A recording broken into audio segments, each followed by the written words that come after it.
Bueno, nuevamente muy buenas tardes y bienvenidos pues a otro webinar de CIESCO llamado Visibilidad Institucional y Captación de Estudiantes, el poder del marketing educativo en las universidades. En esta ocasión trajimos este webinar junto a Thinking Lab. Me presento, mi nombre es Sofía Sánchez, yo soy la coordinadora de comunicaciones de CIDESCO. Bueno, les voy a presentar el ponente del día de hoy. Su nombre es Luis Fernando Correa Calle. Les cuento que él es ingeniero civil, especialista en administración de sistemas informáticos, magíster en tecnología educativa del Instituto Tecnológico y de Estudios Superiores de Monterrey, formador certificado en Flipped Learning, líder en proyectos de e-learning, además de formador de docentes en el uso pedagógico e innovador de tecnologías digitales en entornos presenciales como virtuales. Y también es autor del libro Cómo orientar una clase remota sin morir en el intento, publicado como apoyo a los docentes que han tenido que orientar en sus clases a través de medios digitales como consecuencia de la pandemia del COVID-19. Actualmente, Luis Fernando Correa es el fundador y CEO de Thinking Lab, una compañía que está dedicada a la innovación digital en el ámbito educativo. Así que bienvenido, Luis Fernando, y tienes ya la batuta de esto. Eh, bueno, buenas tardes. No sé si se escucha bien. Sí, Luis Fernando, se escucha Bueno, perfecto. súper. Bueno, es que te congelaste en la pantalla, entonces pensé que algo había pasado. Bueno, buenas tardes a todos. Bueno, muchas gracias a Cidesco por esta invitación y a ustedes por haber aceptado esta invitación de Cidesco para compartir durante un rato pues algunas inquietudes y algunas preocupaciones sobre lo que tiene que ver con el marketing educativo y cómo está influenciado por un tema que a veces es un poco complejo, que es la visibilidad institucional y un tema en el que nos movemos todos los días, con el que lidiamos todos los días, que es la captación de estudiantes. Vamos entonces a hablar de marketing educativo básicamente, nos centraremos un poco en cuáles son sus propósitos, qué aspectos particulares hay que considerar en este tema del marketing educativo, teniendo en cuenta que muchas personas que llegamos al mundo de la educación, a hacer actividad de marketing, venimos de otros contextos, de otros entornos, y a veces nos sospechamos que aquí hay algunas particularidades, algunos aspectos que si no los tenemos en cuenta, pues nuestro trabajo puede realmente verse afectado. No diría que fracasar, pero sí tener pues impactos inferiores a lo que esperamos nosotros y a lo que esperan de nosotros. Y también hablaremos de cómo diseñar una estrategia exitosa sobre el marketing educativo, particularmente en instituciones de educación superior. Les voy a proponer que en la primera parte hago una exposición, sobre todo la primera parte la voy a hacer muy rápido, luego me detengo en algunos puntos que son, creo que, más importantes para no caer pues en temas redundantes que ustedes conocen y manejan bien. Y al final podemos hacer una conversación a partir de algunas preguntas y algunos comentarios de ustedes. Entonces, empecemos por mirar cuáles son los propósitos habituales del marketing educativo.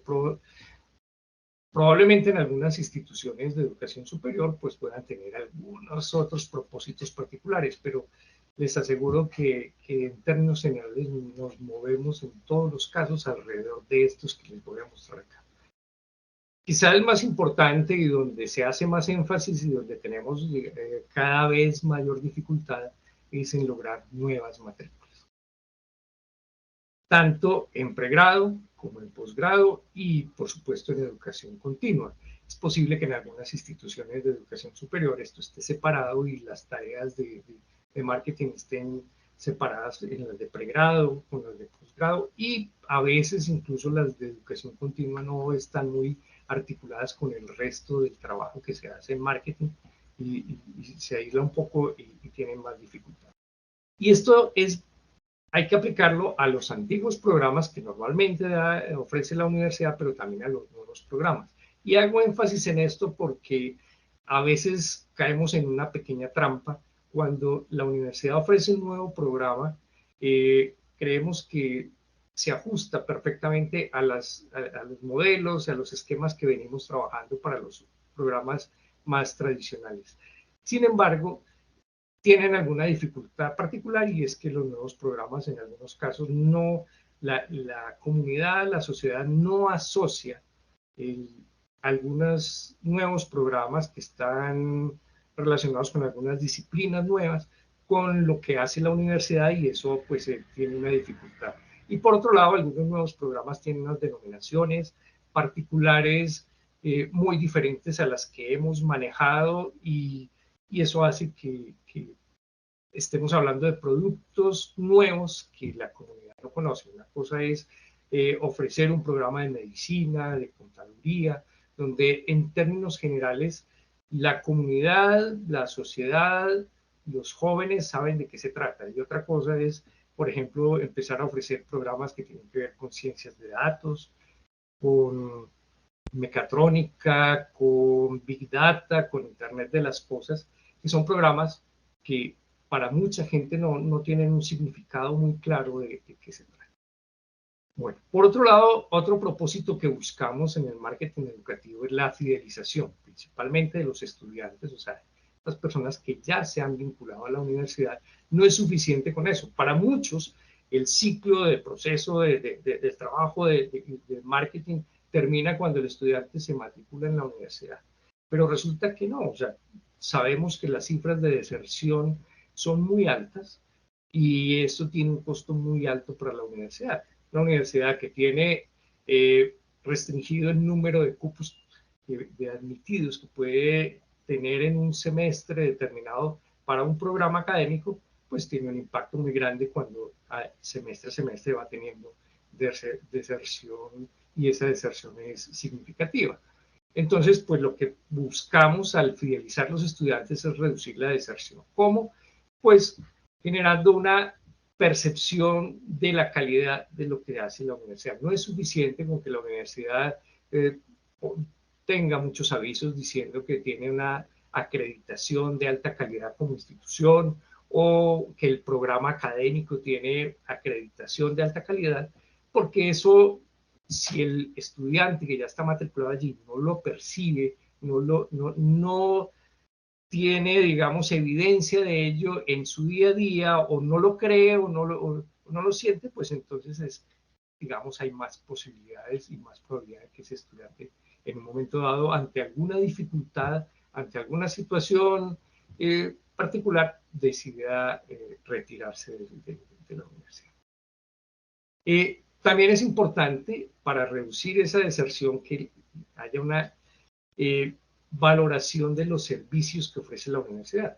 Sabemos que una institución de educación superior no simplemente es ofrecer clases. Hay una serie de servicios que las universidades gastan muchos recursos, y que es fundamental que los estudiantes los valoren, les den peso, y reconozcan que hacen parte, digamos, de esos beneficios que está recibiendo por el pago de su matrícula. También es importante poder fidelizar a los estudiantes a través de mostrarles la proyección profesional que se tiene al estar vinculado a esa institución. Por otro lado, la fidelización también debemos extenderla hacia los egresados. Tal vez en Colombia no hay una tradición muy grande de trabajar con los egresados y de fidelizarlos, como ocurre en otros países, donde los egresados son una fuente muy importante de ingresos, incluso económicos, para la institución. Hay unos fondos que son nutridos por parte de los egresados, a veces fondos para subsidiar matrículas, fondos para desarrollar proyectos. Entonces es fundamental esa fidelización de los egresados para poder recibir apoyo en diferentes iniciativas institucionales, y para poder también tener apoyo en la difusión de los programas nuevos de la universidad, de los servicios de la universidad. Y también los egresados, pues, deben ser también digamos, como el primer foco cuando estamos pensando en ofrecer algunos servicios de formación, tanto en educación continua como en posgrados. Entonces, es muy importante trabajar y hacer un trabajo de fidelización fuerte con los egresados. Y hay otro punto que suele ser común también dentro de las estrategias de marketing educativo y es incrementar la reputación y el prestigio de la institución. Sabemos que esto tiene que ver mucho con la percepción que tiene la sociedad, que tiene el entorno con respecto a la institución, a lo que ocurre allí, a la calidad de lo que hace allí. Pero también hoy en día esa reputación, ese prestigio se ve reflejado en algunos de los rankings de los cuales los medios de comunicación suelen hacer fuerte eco. Cada vez que se publica un ranking salen titulares por todos los medios de comunicación mostrando cuáles son las instituciones que han salido más favorecidas en esos rankings. Sin embargo, existen algunos de esos rankings, muchos de los rankings están asociados básicamente a investigación y entonces pues es obvio que algunas instituciones de educación superior de entrada dicen pues no me interesa mucho mirar ni fijarme en esos rankings porque yo no trabajo y ese no es mi fuerte, la investigación no es un componente fundamental dentro de lo que yo hago, yo soy más centrado a la formación profesional. Sin embargo, algunos rankings están vinculados directamente con la percepción.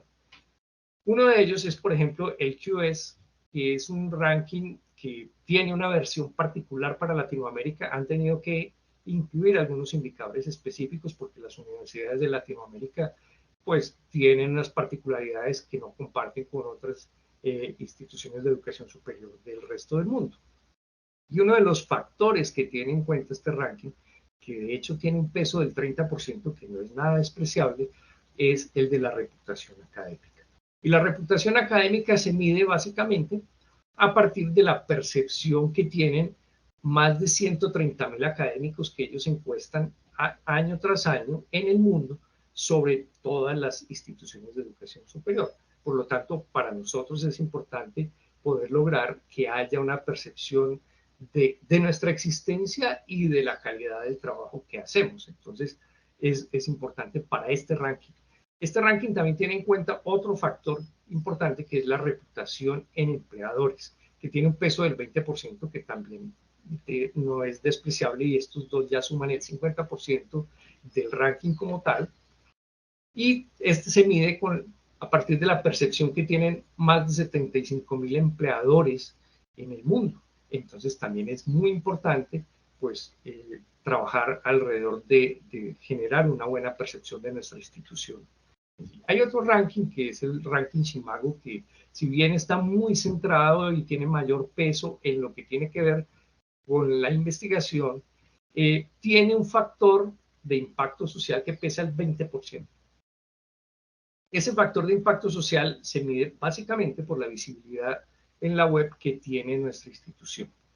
¿A partir de qué? Del número de páginas que tenemos indexadas en Google, esencialmente en Google, y el número de enlaces entrantes que hay a nuestro sitio web, también medido a través de Google y de otras herramientas que miden este tipo de cosas.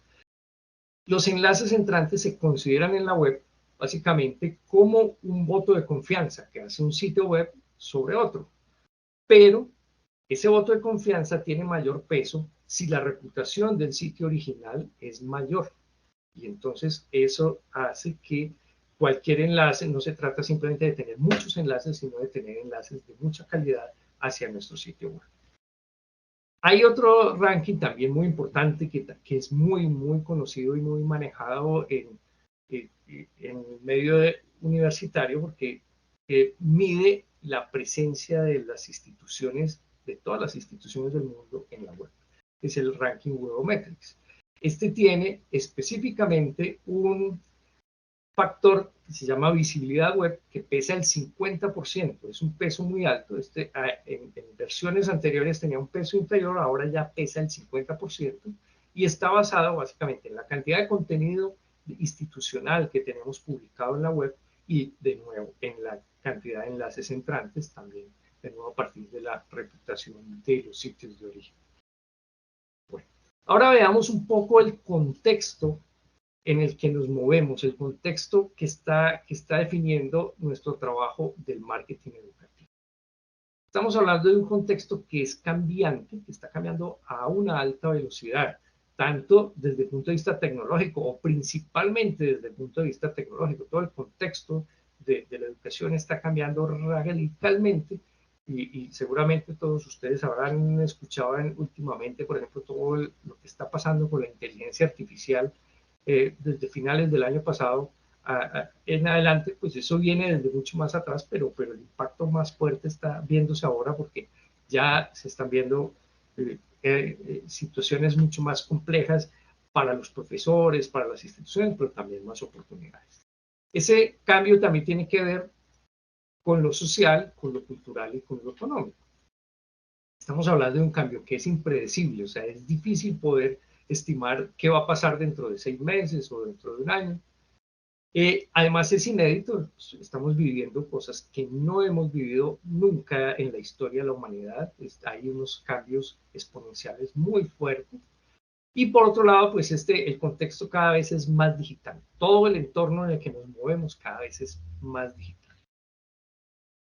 Entonces, pues es difícil saber exactamente hacia dónde vamos, pero lo importante es tener claro que si estamos en un contexto cambiante, tenemos que estar observando constantemente lo que está pasando, los cambios que se están dando y cómo podemos aprovechar lo que está pasando allí o contrarrestar pues todas las cosas que puedan estar ocurriendo. Veamos algunos de esos cambios, son muchísimos cambios, pero tal vez los cambios más significativos en el contexto de la educación superior pues tienen que ver con la demografía. Hay una reducción, particularmente en nuestro país, pero hay muchos países que están viviendo esto mismo, reducción de la población joven, esa población que es la que está en la edad de ingresar a la universidad. Y hay también una disminución en la tasa de natalidad, lo que hace prever que entonces hacia los próximos años, pues esa reducción de la población joven va a continuar y entonces es una realidad con la que tenemos que vivir. Por otro lado, el incremento de la competencia se viene dando no solamente por el incremento de programas académicos de las instituciones que ya, digamos, hemos identificado como nuestros competidores, sino el incremento de la oferta de educación en línea. La pandemia ayudó a disparar la educación en línea porque sirvió para que mucha gente que era reticente a aceptar que eso era una modalidad posible en la educación, pues de pronto ya la acepta y hay en este momento algunas instituciones internacionales, no solo de Colombia, sino de fuera del país, que están con una estrategia muy agresiva de incrementar su oferta y hay, pues en Colombia hay un número muy significativo de personas que están ingresando a estas universidades. Adicional a eso, pues están las plataformas educativas de educación no formal, pero que están atrayendo a muchos jóvenes.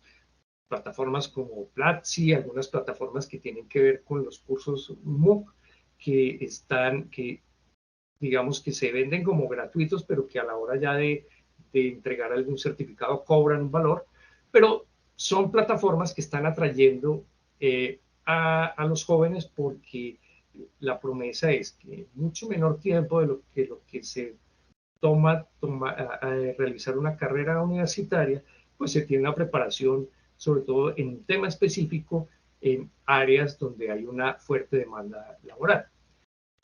Por otro lado, está el asunto de nuevas profesiones, nuevas denominaciones, como las que les mencionaba ahora, y muchas otras más, que hacen que empiecen a atraer a los jóvenes hacia ellas, siempre y cuando seamos capaces de contar de qué se trata. Como les decía ahora, hay nombres, hay denominaciones nuevas que hacen que las personas, los jóvenes no entiendan de qué se trata y entonces a lo mejor no es fácil atraerlos a ver.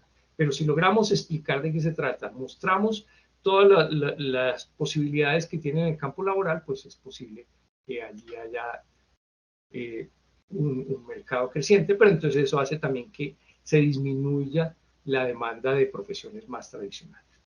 Y otro cambio que es muy significativo en el contexto actual de las instituciones de educación superior tiene que ver con el acceso a la web, porque pues si bien tenemos allí una oportunidad grande de poder ofrecer fácilmente, con mucho detalle, todo el contenido de las carreras y de los programas que ofrecemos, pues también tenemos que aceptar que cada día y casi que cada instante hay un mayor número de sitios web que están compitiendo por atraer a los usuarios. Y por otro lado, cada momento hay también mucho mayor contenido. Y entonces, pues, entre más contenido y entre más número de sitios, pues es más difícil hacerse visible en ese entorno. Por otro lado, los algoritmos de búsqueda que se han manejado, que maneja principalmente Google, pues están variando con frecuencia, están variando, tratando cada vez de ofrecer unos mejores resultados más significativos, más pertinentes para las búsquedas de los usuarios, y eso hace que todo el esfuerzo que hayamos hecho en el pasado, por ejemplo, para hacer que nuestro sitio esté bien posicionado, pues se pierda rápidamente si no estamos constantemente trabajando en ello.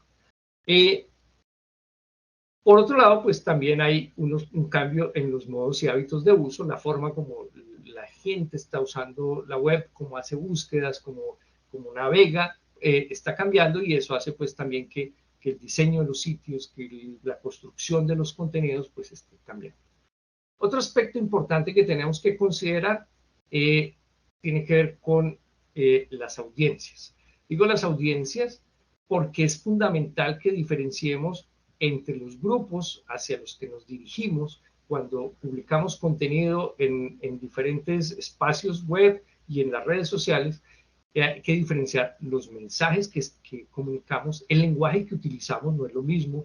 Lo que vamos a decirle a una persona que va a estudiar un pregrado, a una que va a estudiar un posgrado, o a una persona que trabaja en una empresa y que va a tomar un curso de educación continua, no son los mismos canales, son personas con hábitos diferentes, con comportamientos distintos y preferencias distintas, y los canales no son los mismos.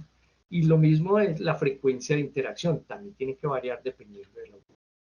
¿Cuáles son nuestras audiencias? Pues principalmente hay dos que son quizás donde más nos enfocamos, pero que no son las únicas. Una son los aspirantes a las carreras que nosotros ofrecemos, a las carreras de pregrado que ofrecemos. Esa es una audiencia. Pero otra audiencia son los estudiantes. No podemos usar los mismos mensajes ni utilizar el mismo lenguaje a unos y otros, porque los intereses son diferentes y los propósitos incluso son diferentes. Pero a veces nos quedamos solamente en diferenciar entre aspirantes y estudiantes, pero hay otros elementos que también debemos tener en cuenta. Una cosa es si es aspirante a pregrado o a posgrado o a educación continua, o si es estudiante de una de esas modalidades. Entonces, dependiendo de eso, también tiene que cambiar el mensaje, el lenguaje, el propósito. Y por otro lado, y esto aquí es donde menos diferenciación tenemos y cometemos un error muy grave, es que también tenemos que tener en cuenta esa oferta que estamos trabajando y que estamos promocionando, en qué modalidad se ofrece. Presencial, el perfil de una persona que va a estudiar en presencial es muy diferente del que estudia a distancia o del que estudia virtual, o incluso ahora que ya algunas universidades están ofreciendo programas en modalidad híbrida. Eso cambia mucho. Entonces, ese cambio tenemos que considerarlo. ¿Por qué? Hay muchas universidades hoy en día que se están lanzando a ofrecer programas a distancia o incluso programas en modalidad virtual, pero las estrategias son las mismas que las que han utilizado para la educación presencial. ¿Y el resultado cuál es? Pues que las personas que se matriculan en estos programas que son virtuales son personas que están en la misma ciudad, porque es allí donde han hecho todo el trabajo tradicional de marketing. Pero si estamos ofreciendo un programa virtual, por supuesto que estamos aspirando a tener estudiantes de cualquier parte del país o incluso de cualquier parte del mundo, y eso quiere decir que tenemos que utilizar un mensaje distinto, canales distintos y una forma y una estrategia diferente para poder lograr vender ese tipo de programa. También es importante considerar dentro de nuestras audiencias a los egresados, a los profesores, a los empleados de la universidad, a empresarios, porque esos empresarios, con ellos hacemos alianzas, hacemos prácticas, ellos son los que contratan a los egresados de la universidad, a la sociedad en general y por supuesto también a algunos familiares, porque sobre todo en el nivel de pregrado, a veces incluso las decisiones que toman los estudiantes están muy influenciadas por sus familiares. Entonces debemos atender de alguna manera esas audiencias, no con la misma intensidad, no con el mismo énfasis, pero sí debemos tener presente que existen. Bueno, por otro lado, también tenemos que considerar los canales que vamos a utilizar. Esos canales hoy en día tenemos que pensarlos es canales para interactuar con las audiencias. Ya no estamos hablando solamente de canales para comunicar un mensaje, sino que ya estas herramientas y este mundo de lo digital nos permite también escuchar lo que esas audiencias tienen para decirnos. Y eso es muy importante. No es suficiente y si nos aventuramos un poco en el mundo de las redes sociales, no puede ser simplemente para hablar, no pueden ser monólogos los que hagamos, sino que tenemos que crear espacios para poder escuchar y por lo tanto entonces establecer espacios de conversación con esas audiencias. Dentro de los canales, pues tenemos que tener en cuenta que algunos canales son propios y sobre ellos tenemos todo el control posible y por supuesto ese control pues nos obliga a optimizarlos, como por ejemplo el sitio web. Digo, tenemos el control y si tenemos un sitio web, pues lo usual es que hagamos un trabajo de posicionamiento, de optimización para los motores de búsqueda para que ese sitio web cumpla realmente los propósitos de visibilidad que tenemos, pero al mismo tiempo tiene que tener un carácter de usabilidad para que cuando alguien llegue al sitio web no se pierda, pueda encontrar fácilmente lo que está buscando y además pues nosotros podamos lograr ese propósito de que si una persona está buscando información, tenga una respuesta rápida y encuentre lo que está buscando. Por otro lado, bueno, el correo electrónico que no, si bien ha perdido un poco de peso, sigue siendo un canal útil para comunicarnos con nuestras audiencias, sobre todo con algunas en particular, estudiantes, por ejemplo, padres de familia y profesores, sigue siendo un canal importante. Las redes sociales es un canal importante para una audiencia que está más asociada con nuestros estudiantes. No es usual que en las redes sociales haya, en esa comunidad que se forma allí, haya personas que no estén vinculadas directamente con la institución, pero puede haber algunos casos donde sí creamos contenidos interesantes para ellos. Herramientas de mensajería instantánea como WhatsApp, por ejemplo, Telegram y otras herramientas de ese estilo, pues siguen siendo importantes y sobre los que tenemos que tener un buen manejo. Algunas instituciones crean unos blogs para poder ofrecer un contenido un poco más relajado, menos institucional, pero de alguna manera promocional y útil para las audiencias a las que se dirigen.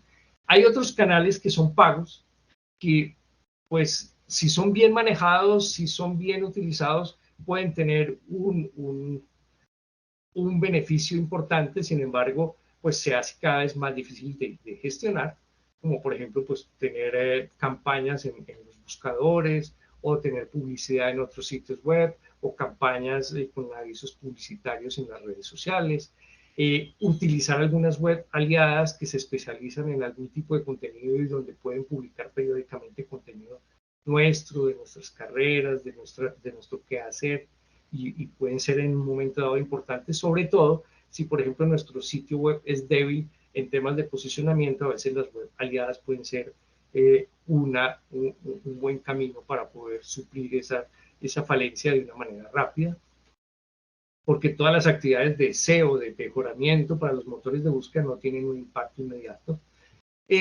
Algunos también son eventos que realizan terceros y donde nosotros podemos participar. Hoy en día hay eventos tanto en espacios físicos como en espacios digitales, que son importantes. Ya se está utilizando también cada vez más el acceso a influenciadores que pueden ayudar a difundir los mensajes y los contenidos que nos interesan. Y hay otro tipo de canales que son ganados, es decir, los logramos porque hemos hecho un trabajo muy bueno en nuestros canales propios, como por ejemplo, si publicamos contenido interesante, es posible que logremos enlaces de sitios reputados, importantes, referenciando nuestro contenido, o que obtengamos reseñas en esos sitios que pueden ser también importantes.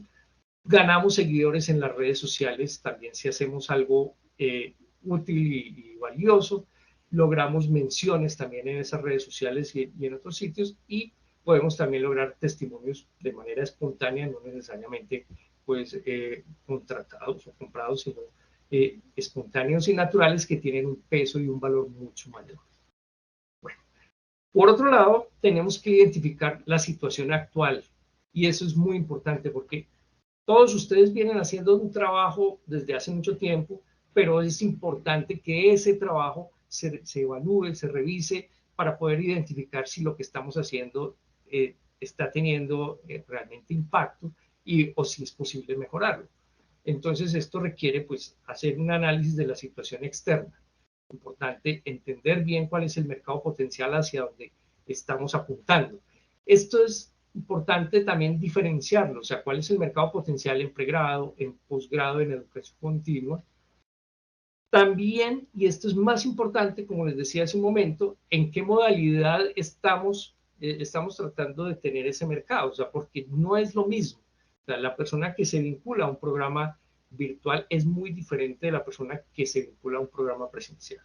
Tienen condiciones diferentes, tienen necesidades e intereses diferentes, y por supuesto sabemos que deben tener también unas condiciones de autonomía, de madurez diferentes.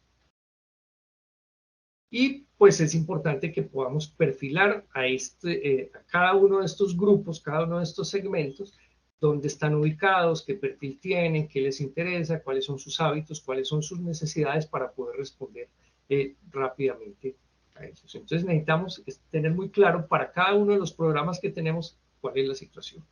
Por otro lado, también tenemos que identificar cuáles son nuestros competidores, los directos que ya les decía, está aumentando el número de competidores directos en la medida en que hay más universidades del exterior o incluso del país que están ofreciendo programas en modalidad virtual, que están llegando al país con ofertas que pueden ser atractivas, y de esa manera tenemos que tenerlos identificados. Y los indirectos, que son estas plataformas, que son estas otras medios a través de los cuales las personas están accediendo a conocimiento y se están preparando para lograr un mayor grado de empleabilidad, y entonces se vuelven atractivos. Dentro de los indirectos también hay que tener en cuenta que hay algunas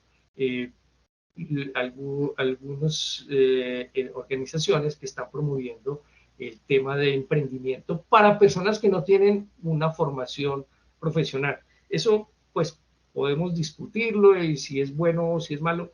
Lo importante es que eso está atrayendo gente que podría ser potencialmente nuestros estudiantes.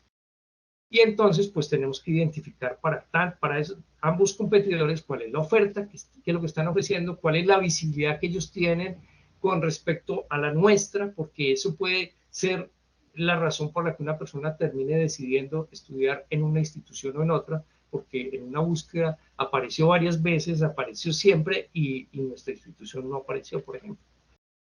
La reputación también es importante, y las estrategias que están utilizando esas instituciones también es importante observarlas, analizarlas para ver cómo podemos ajustar las nuestras.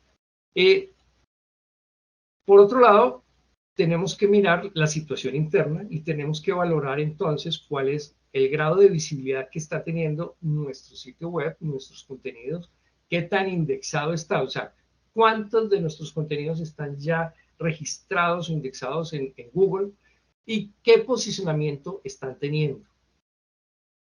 Tanto los que están publicados en nuestra web propia como lo que puede haber en una web externa, ya sea porque tenemos un blog externo o porque estamos poniendo contenido en algún sitio especializado donde también se está atrayendo personas interesadas en las carreras. Por otro lado, tenemos que valorar, bueno, cuál es nuestro nivel de reputación, ver la percepción que tiene la sociedad y la comunidad con respecto a nuestra institución. Es costoso, es difícil si se hace un estudio de reputación. Entonces, puede ser útil acogernos a los rankings, ver cómo estamos en los rankings, sobre todo en los indicadores que tienen que ver con la reputación, como les decía ahora. Y el otro es el número de links entrantes, porque también tiene que ver con la reputación que tenemos como institución o que tienen los contenidos que publicamos en nuestra web. Por otro lado, la usabilidad de nuestro sitio web. No es suficiente que las personas logren llegar allí, sino que al llegar puedan desenvolverse rápidamente, puedan encontrar rápidamente lo que están buscando y se sientan cómodos en ese sitio. Hay muchos sitios web que tienen problemas de usabilidad, donde incluso cuando uno trata de abrir un menú de estos desplegables y trata de moverse, se desaparece el menú y vuelve otra vez, hay que volver a intentarlo con el mouse y esas cosas. Esos son problemas de usabilidad. Y eso tiene que ver con la permanencia que tienen los usuarios en el sitio. Eso se puede medir pues a través de analítica web, cuánto tiempo permanecen en el sitio, cuántas páginas visitan después de que llegan al sitio, cuál es el recorrido, el camino que tienen allí. Y por otro lado, si logramos que esas personas que llegan buscando información allí establecen algún contacto a través de un formulario que tenemos, o si incluso logran convertirse ya en uno de nuestros estudiantes. También debemos valorar las acciones que estamos haciendo en este momento, a partir de medir cuál es el esfuerzo que estamos teniendo y cuáles son los resultados que estamos logrando.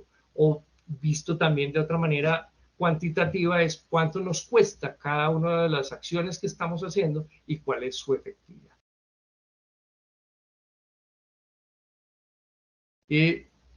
Veamos algunos ejemplos, en el caso de herramientas que nos permiten poder medir esto. En el caso de la visibilidad, nosotros podríamos utilizar una herramienta como Google Search Console, que es una herramienta que nos va a permitir ver, por ejemplo, cuántas páginas tenemos indexadas en Google, cuántas tenemos sin indexar, y aquí podemos, si hacemos clic acá, podemos ver cuáles son los motivos por los que ese número de páginas no está indexado, y a partir de ahí entonces hacer un trabajo correctivo. Entonces es una herramienta gratuita. Hay otras herramientas, no es la única herramienta, hay otras herramientas que nos permiten ver esto, pero esta es una herramienta, digamos, de fácil acceso que probablemente muchos de ustedes tienen, pero que es necesario trabajar y analizar con detalle.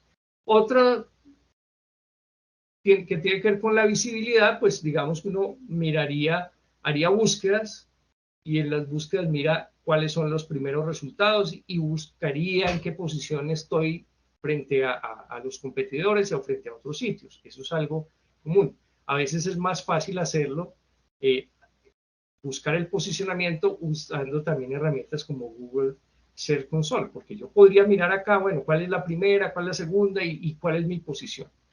Una forma más fácil es hacerlo usando también entonces esta herramienta, como les decía, y yo puedo saber, por ejemplo, en los últimos 3 meses, cuántas veces ha salido un contenido mío en las búsquedas que han hecho los usuarios en Google. ¿Cuántos clics he logrado de esas apariciones? ¿Cuántos clics? Y eso se traduce básicamente en cuál es el ratio de clics por el número de apariciones. Entonces yo también puedo ver, bueno, el 3.2% de las veces que yo aparecí hicieron clic. Tengo que incrementar ese número, es muy bajo, tengo que mejorarlo, o puede ser superior a lo que ya tenía el año pasado y mi estrategia está funcionando.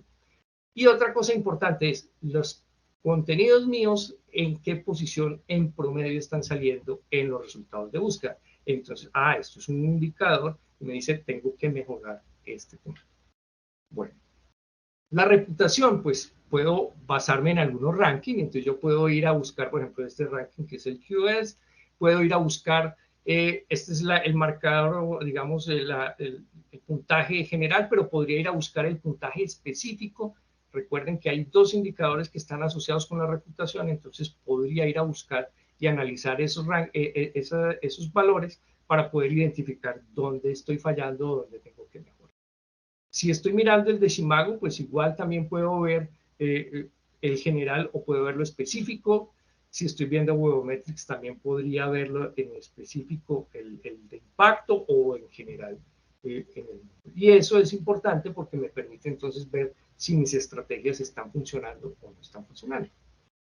Por otro lado, también la reputación, decíamos que la podemos medir con los links entrantes, entonces yo podría usar también Google Search Console y ver, por ejemplo, cuáles son las páginas más enlazadas, cuántos enlaces estoy recibiendo y si estoy incrementando ese número de enlaces. Ya una otra manera de ver qué tanto impacto están teniendo mis acciones, es decir, ese esfuerzo o esos resultados frente a los resultados o el costo-efectividad, pues aquí tengo que, si estoy hablando de costo-efectividad, estoy hablando de indicadores cuantitativos. Y para eso, pues debería usar algunas herramientas o algunas, digamos, un proceso un poquito más complejo. Tendría que definir algunos indicadores clave en todo ese proceso que se va dando desde el momento en que del ciclo en que el momento en que alguien se interesa por mis programas o está buscando programas académicos y desde el momento hasta el final que termina el ciclo cuando se matricula o cuando se gradúa. Entonces podríamos ver, bueno, hay número de usuarios buscando información de carreras. Esto lo puedo obtener a partir de estadísticas del sector. Si ustedes van y buscan información en una parte en el Ministerio de Educación y en otros lugares, van a poder saber cuántas personas se graduaron y cuántas están buscando ingresar a la universidad. Después pueden ver también el número de usuarios que visitan la sección de la oferta académica que ustedes tienen. Para eso está pues las herramientas de analítica que estén usando. Si usan Google Analytics o cualquier otra herramienta, pues ahí se puede saber exactamente cuántos llegaron allí. Igualmente pueden saber cuántos usuarios de los que llegaron ahí terminaron completando un formulario de contacto que se tiene en la página y eso se obtiene esencialmente desde un sistema CRM que tengan en la institución o cualquier otra gestión de esos contactos. Y eso entonces, pues es el ciclo completo que tiene un prospecto. Miren que en estas caídas que acá, esta es la pérdida, digamos, de usuarios que estamos teniendo y eso es un indicador. Por supuesto que las tenemos que tener, pero si logramos reducir esas brechas, pues entonces estamos siendo más efectivos. También entonces luego podemos ver el número de usuarios que interactúan a partir de un contacto directo, es decir, ya hicieron el contacto, ya los contactamos nosotros, y cuántos responden a ese segundo contacto y con cuáles, digamos, puedo interactuar mayor tiempo, y cuántos de esos terminan siendo personas matriculadas. Entonces estamos hablando aquí ya de todo el ciclo que tiene un lead como tal. Y finalmente, pues, si estamos hablando ya de la fidelización, pues cuántos de esos que lograron matricularse terminan graduándose en el tiempo. O sea, todos estos son indicadores que podemos medir, que debemos tener la posibilidad de manejar. Y el número de graduados pues sale del sistema académico institucional en esencia. Si nosotros detallamos este pedazo acá, miramos un poquito más, ahí podemos cuantificar muchas cosas que nos va a permitir identificar, por ejemplo, un indicador que es el costo por lead dependiendo del origen. ¿Para qué? Para poder identificar cuáles de estos canales que estamos usando acá están siendo más efectivos. O sea, cuántas de estas personas que visitaron esta sección y que llegaron por este camino terminaron en un momento dado completando un formulario de contacto. Pero no es suficiente eso, sino que eso lo tenemos que relacionar con el costo de las campañas o de las acciones por cada uno de esos canales para poder identificar y decir cuál es el mejor canal, cuáles están funcionando, cuáles no. O sea, dónde vale la pena seguir invirtiendo y dónde no. Entonces aquí podríamos sustituir esto ya pues por un cuadro, una tabla, básicamente donde podemos saber cuántos leads se generaron, cuánto costó generar esos leads, o sea, la campaña que se hizo para lograrlo y cuánto entonces es el costo por lead, y eso lo podría hacer para cada uno de los canales. Entonces, eso es importante porque así podemos medir realmente el costo-efectividad de nuestra actividad.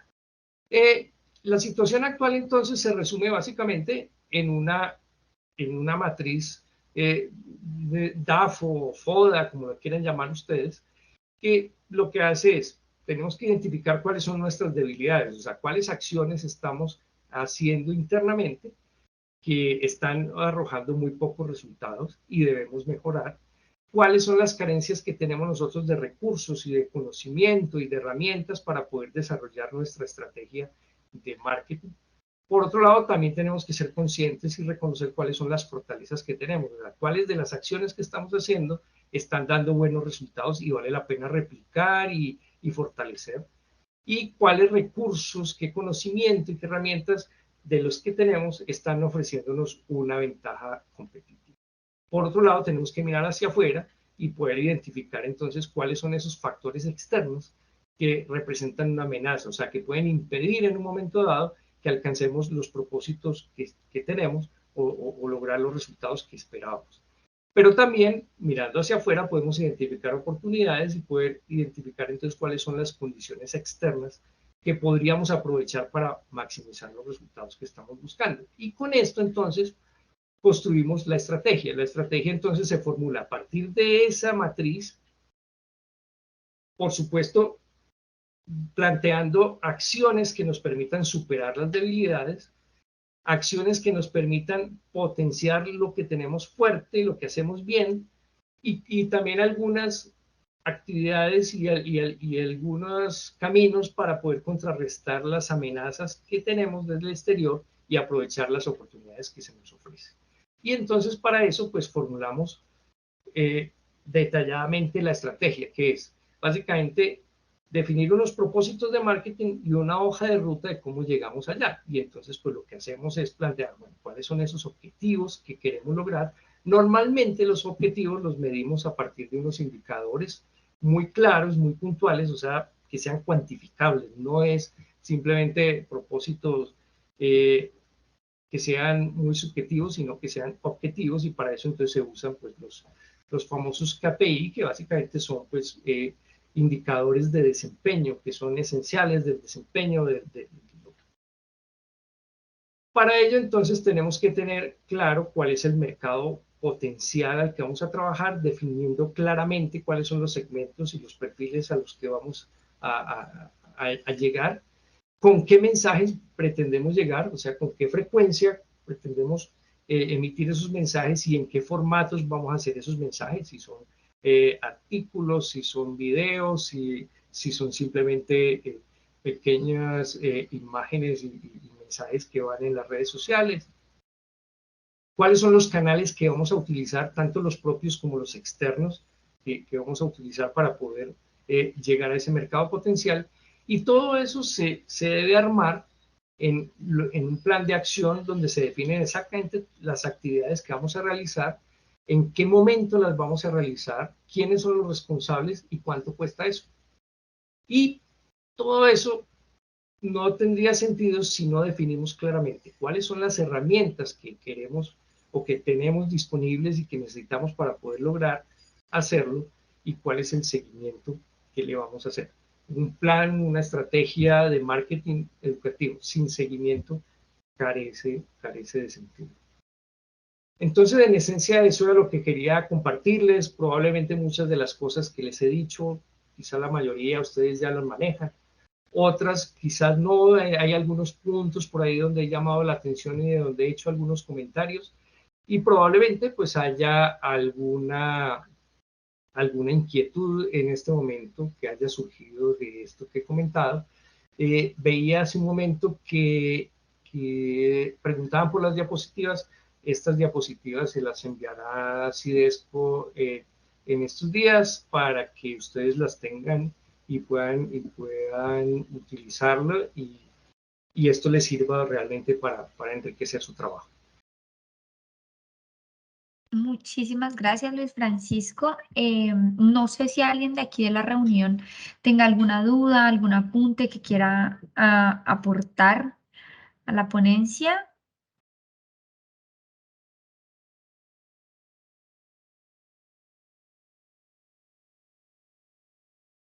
No sé si alguien tiene alguna inquietud. Mientras alguien se atreve a preguntar algo, yo quería insistir un poco en el tema de algo que he tenido la oportunidad de vivir pues, en acompañamiento de algunas universidades con las que hemos estado trabajando recientemente, y tiene que ver precisamente con ese asunto de nuevos programas que no tienen estudiantes porque la forma de darlos a conocer es la forma tradicional, habitual, como si estuvieran dando a conocer los programas más tradicionales y más clásicos de la misma universidad. Y allí hay que hacer un trabajo diferencial, hay que empezar en algunos casos incluso por poder comunicar de qué se tratan ciertas carreras que su nombre probablemente no sea muy significativo. Y además pues es importante también el tema que tiene que ver con las carreras que son en modalidades a distancia, virtual, porque ahí el marketing está enfocado en otros, de otra manera, porque ya no hay una institución, no hay un edificio institucional que las personas se identifiquen. Veo que hay una pregunta que dice, Carolina Jiménez dice que si realizamos alguna asesoría específica sobre marketing educativo a instituciones. Pues nosotros en el Thinking Lab lo hacemos, de hecho venimos trabajando con varias universidades en el país y apoyamos y trabajamos de la mano. De hecho, bueno, algunas de las gráficas que les mostré allí pues tienen que ver con algunas herramientas que hemos desarrollado para poder cuantificar y poder medir realmente la efectividad de las estrategias que se aplican.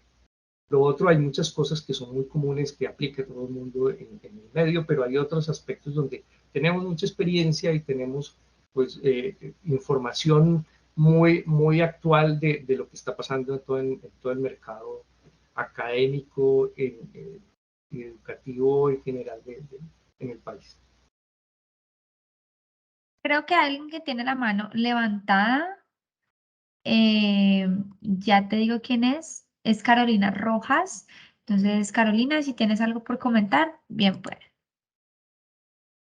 Buenas tardes, muchísimas gracias. Luis Fernando, es muy interesante lo que acabas de comentarnos. Realmente sí quisiera saber cómo sería para llegar un poco más o tener un poco más de leads frente a esos programas nuevos y de modalidad de distancia. O sea, ¿qué podría hacerse algo diferente? Gracias. Bueno, sí, mira, hay varias cosas que cuando tú estás hablando de un programa a distancia tienes que tener muy claro a dónde vas a llegar. O sea, si esa distancia es diferente pues de virtual, porque virtual se supone que cualquier persona en cualquier lugar podría vincularse. Si esa distancia, pues normalmente estás trabajando sobre algún centro tutorial, en algún convenio con otra institución. Bueno, tienes que tener algún punto donde vas a tener el contacto con las personas, es decir, el grupo de personas de tus estudiantes potenciales se ubican en algunas regiones particulares que puedes identificar. Y en ese caso, entonces, el trabajo que hay que hacer, pues hay que hacerlo muy enfocado hacia esa zona, hacia ese lugar. Por suerte, digamos, las herramientas digitales tienen la posibilidad de que cada mensaje que tú pongas lo puedes identificar de dónde está siendo visitado, pero además lo puedes enfocar hacia públicos que están en determinado lugar. Si haces una campaña, por ejemplo, en redes sociales, tú puedes perfilar de tal manera que esa campaña se enfoque hacia ciertas zonas, a ciertos lugares, personas que navegan en ciertos lugares. Y entonces de esa manera pues tienes que trabajarlo y tener muy claro entonces cómo vas a organizar y segmentar el mensaje. Por otro lado, hay cosas que son importantes y es que tú puedes buscar aliados, o sea, hay ciertos sitios web, por ejemplo, que ya tienen un posicionamiento muy alto en carreras para diferentes lugares del país. Puedes hacer búsquedas, por ejemplo, en Google sobre el nombre de la carrera y el lugar donde lo quieres ofrecer y vas a encontrar ahí que pueden aparecer sitios web que están especializados en ofrecer programas académicos y que están bien posicionados para esa zona. Pues esto tiene Dale, Luis más detalles. Fernando. ¿Ah? Sí, no, te agradezco muchísimo, la verdad. Pues la ponencia ha brindado pues una información muy grata, muy agradable. Muchísimas gracias. Con mucho gusto, Carolina. Bueno, no sé si alguien más tenga algo por comentar. Yo sí quería dar un poco mi opinión, Luis Fernando, y es que agradezco mucho eso. Creo que el tema de la importancia de reinventarnos e innovar en cómo comunicamos dentro de las universidades, creo que muchos conocen este tema y es un tema que ha estado mucho en tendencia y se sabe dentro de las organizaciones, pero no se conoce realmente cómo llegar a eso o qué herramientas tenemos para llegar a esos nuevos públicos, a, movernos a cómo se está moviendo la tecnología y aprovechar todas estas mismas tecnologías que tenemos para llegar a diferentes personas. Agradezco mucho la ponencia, me parece muy importante. Desde Cidesco estamos viendo incluso mucho este tema de la omnicanalidad, de innovar, de crear nuevos contenidos que puedan alcanzar más personas y ayudar a las instituciones a esto mismo. Entonces, muchas gracias. Creo que es muy importante igual hacer siempre un refresh de este tema y de esta importancia. Alguien preguntaba por ahí de cómo contactamos a Thinking Lab, por si nos puedes regalar tu correo en el Lo chat voy a poner o aquí en tu el número, chat. y igual en Cidesco también les vamos a enviar esta información por correo electrónico apenas subamos el webinar a nuestro YouTube Corporación Cidesco. Mientras, Luis Fernando, también veo acá una pregunta de Juan Pablo Cortés y es, ¿cómo determinar las características homogéneas en los perfiles de los aspirantes a un programa determinado? Bueno, de hecho existen pues muchos estudios que se han manejado y con los cuales se han construido test vocacionales, donde hay perfiles, por lo menos desde el punto de vista de los intereses y desde el punto de vista de las habilidades básicas que tienen las personas para ingresar a un determinado programa.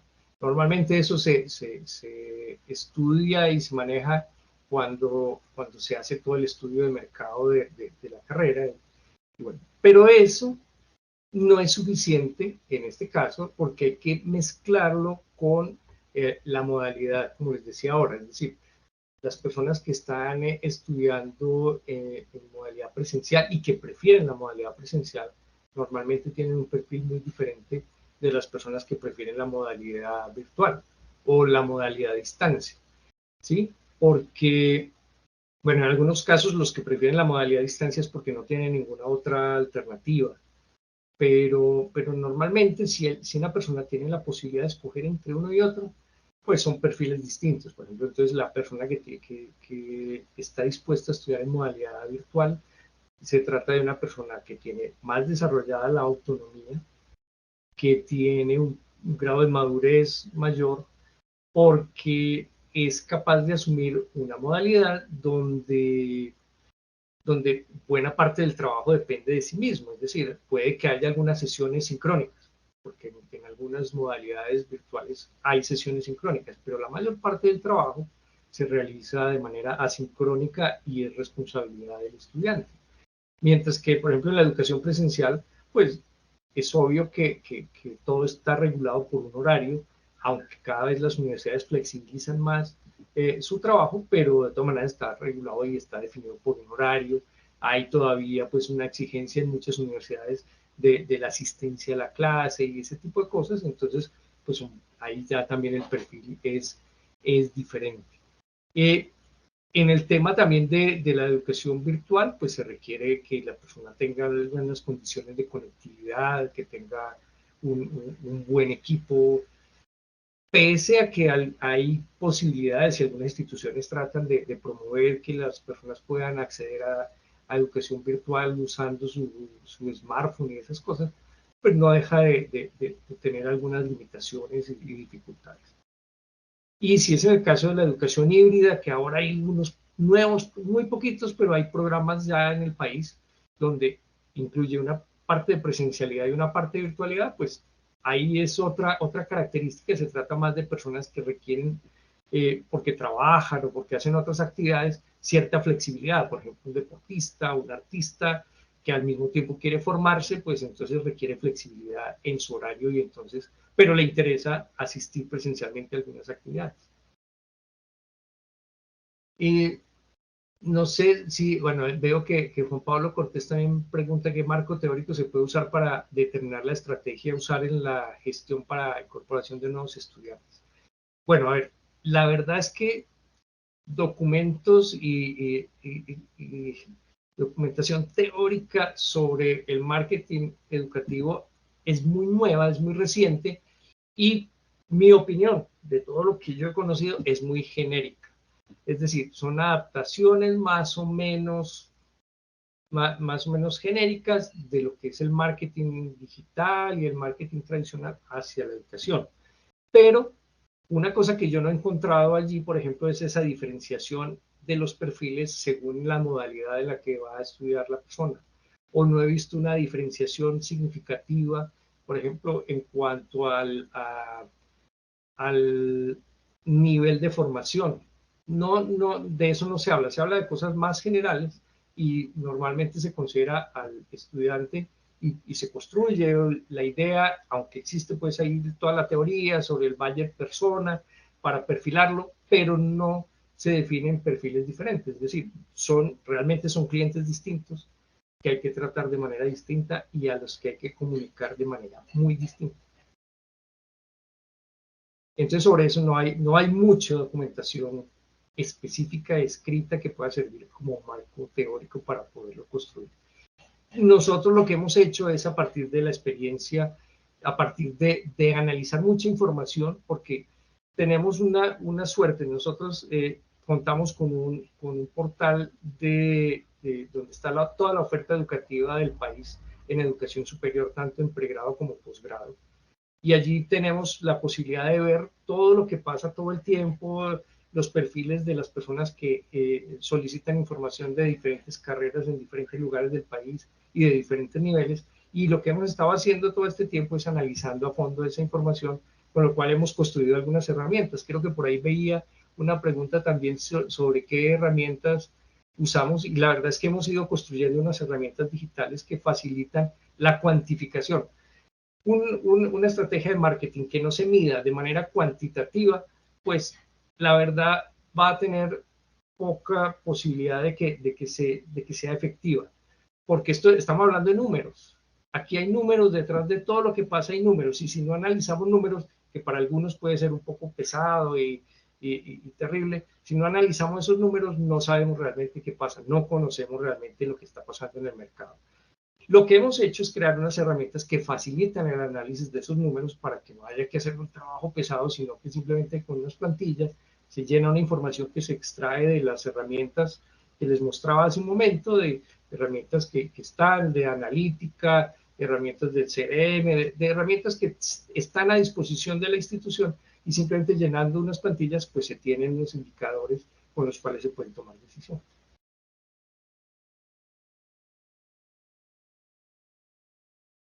Perfecto, Luis Fernando, muchas gracias.